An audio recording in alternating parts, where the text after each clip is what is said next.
Bonjour à toutes, alors je viens vers vous aujourd'hui pour voir avec vous la correction de l'activité sur une fonction de référence qui est à votre programme, c'est la fonction carré.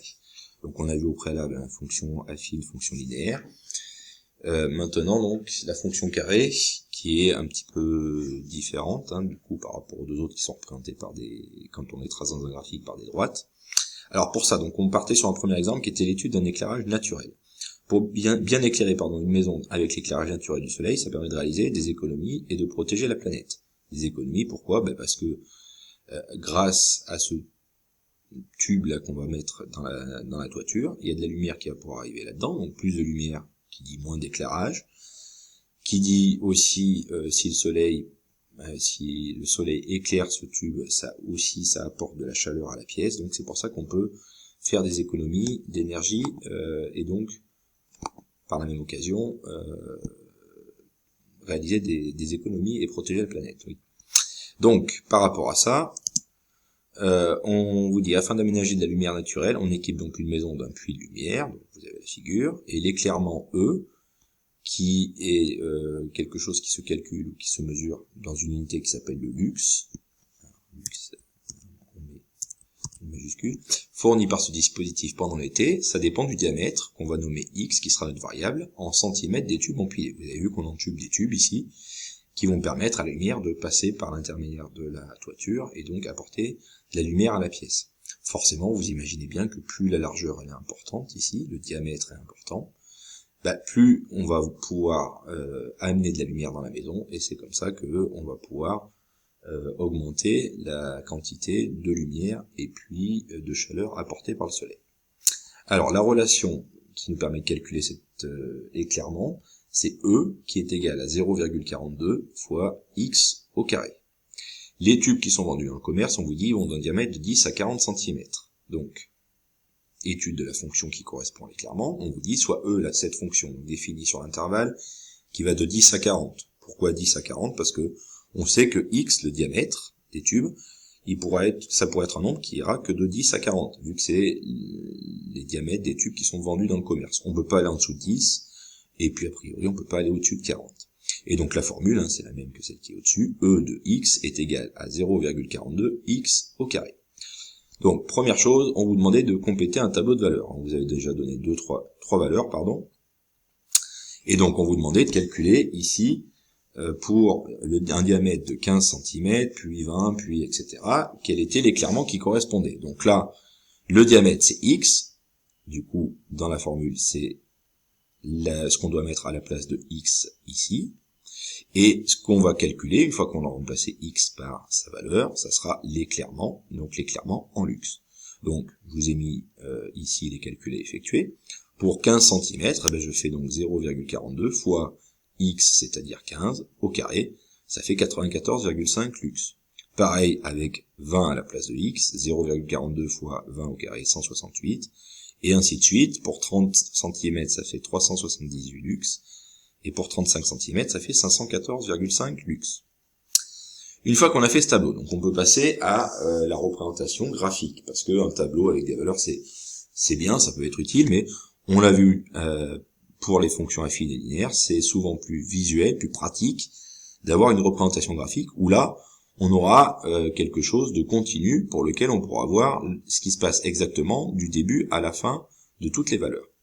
Alors, on vous dit construire la courbe représentative de la fonction E sur la feuille de papier millimétré que je vous ai fournie en dessous, ou à l'aide d'un tableur, donc Excel ou OpenOffice ou LibreOffice, sachant que vous pouviez donc, en utilisant un tableur, vous pouviez utiliser le lien que je vous avais mis ici, qu'il suffisait de recopier dans votre barre de navigateur, internet, et puis vous accédiez à la vidéo dans laquelle j'expliquais comment il fallait procéder.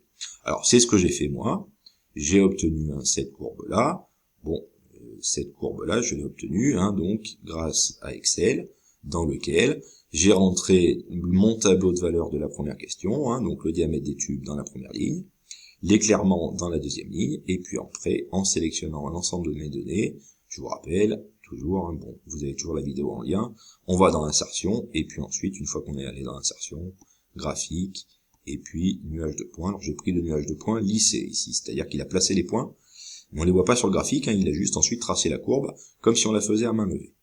Voilà ce qu'on obtient. Ce qu'on obtient ici, on verra un peu plus tard quand on fera le bilan, ça s'appelle un morceau de parabole, plus précisément un arc de parabole, parce que la courbe qui correspond à la fonction x au carré, on appelle ça une parabole.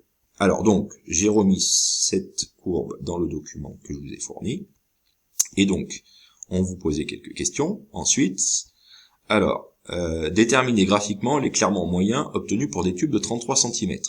Ça veut dire que ce que je connais ici, c'est x, donc x, c'est l'axe horizontal, c'est le diamètre du tube. Je me suis placé ici en abscisse à 33 cm, et je suis remonté verticalement jusqu'à ma courbe, donc mes pointillés qui sont là. Quand j'atteins ma courbe, je m'arrête et je repars horizontalement vers l'axe des ordonnées. Et là, on arrive, en tenant compte de l'échelle, hein, donc là, un carreau, ça fait 20 lux, vu qu'il y a 5 carreaux entre le 0 et le 100. Donc ça veut dire que chaque petit carreau, ça fait 20. En tenant compte de cette échelle, j'arrive à peu près à 457 lux. Ce qu'on pourrait retrouver avec le calcul, vous pouvez reprendre la formule du début, vous remplacez x par 33 et vous devez retrouver à peu près cette valeur. Question 4. Pendant l'hiver, l'éclairement moyen fourni par les tubes de 25 et 33 cm est donné dans le tableau ci-dessous. Donc pour 25 cm, 106 lux, pour 33, 220. Quelle est la différence d'éclairement entre l'hiver et l'été pour un tube de 33 cm? On a trouvé dans la question 3 que ça faisait 457 lux en été, pour un tube de 33 cm. Ici, ça fait 220 en hiver.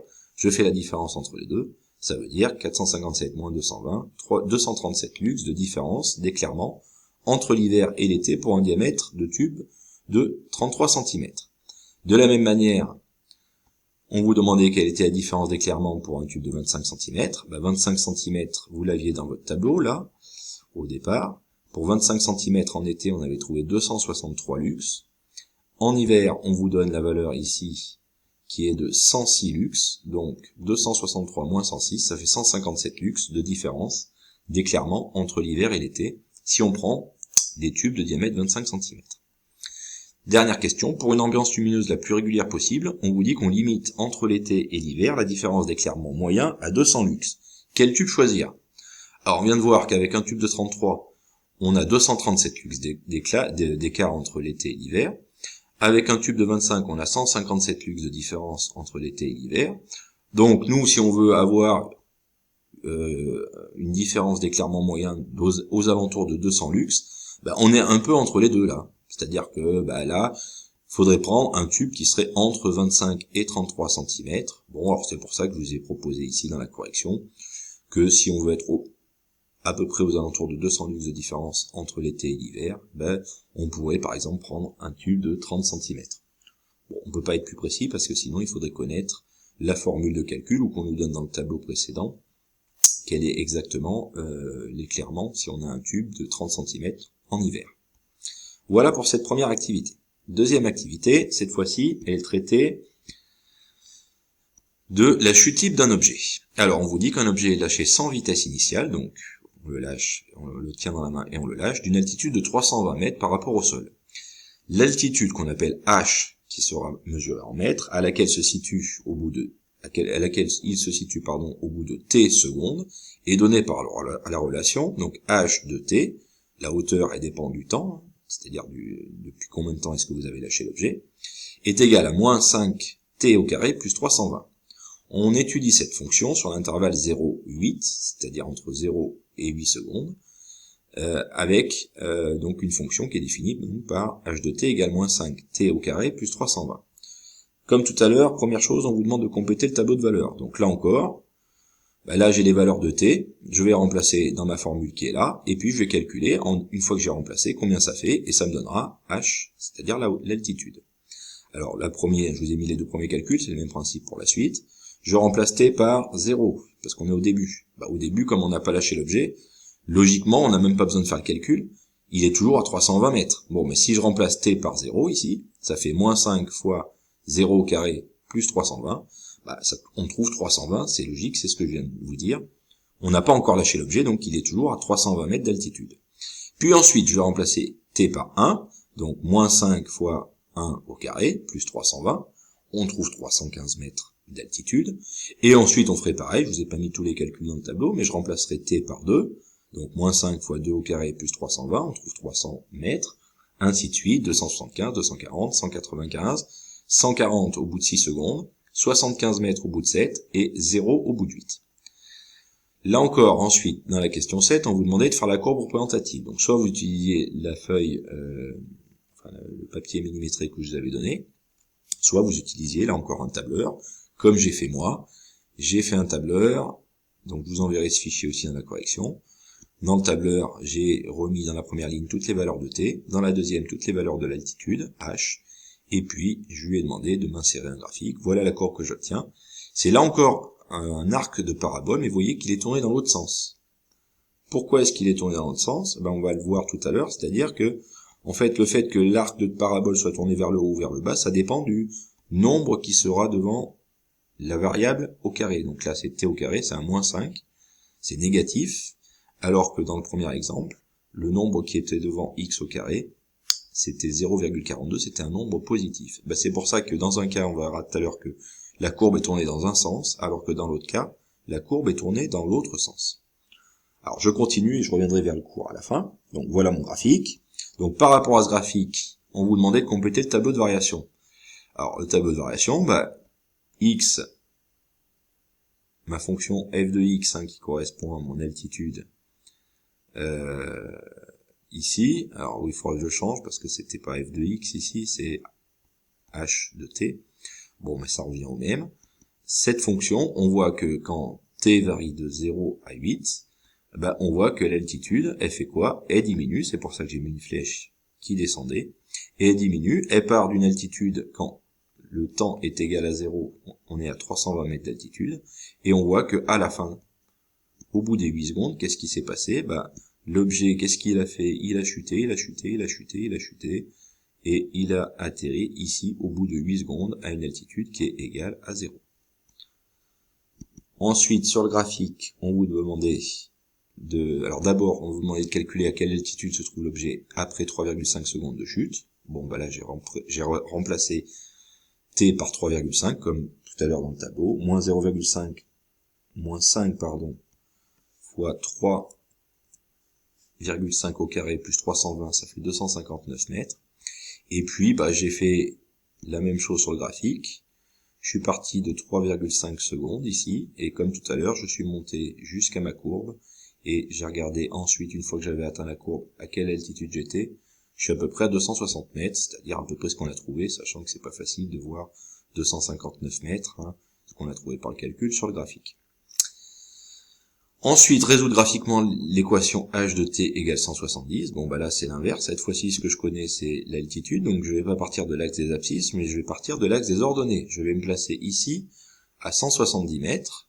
Donc, comme entre 0 et 50, il y a 5 petits carreaux. Chaque petit carreau, ça fait 10 mètres. Donc, c'est pour ça que je me suis placé ici, 2 carreaux au-dessus du 150. Je suis parti là, pour atteindre ma courbe, représentant ma fonction.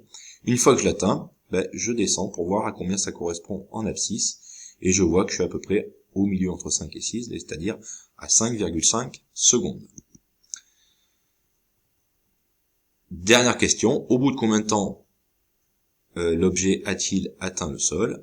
On voit, je vous l'ai dit tout à l'heure, que quand est-ce qu'il atteint le sol? C'est quand il est à une altitude de 0 mètre. On voit qu'il atteint le sol. Ici, au bout de 8 secondes, on est à une altitude de 0, c'est-à-dire qu'on est arrivé au sol. Voilà pour cette correction. Je vais faire une autre vidéo pour vous faire un petit bilan du cours.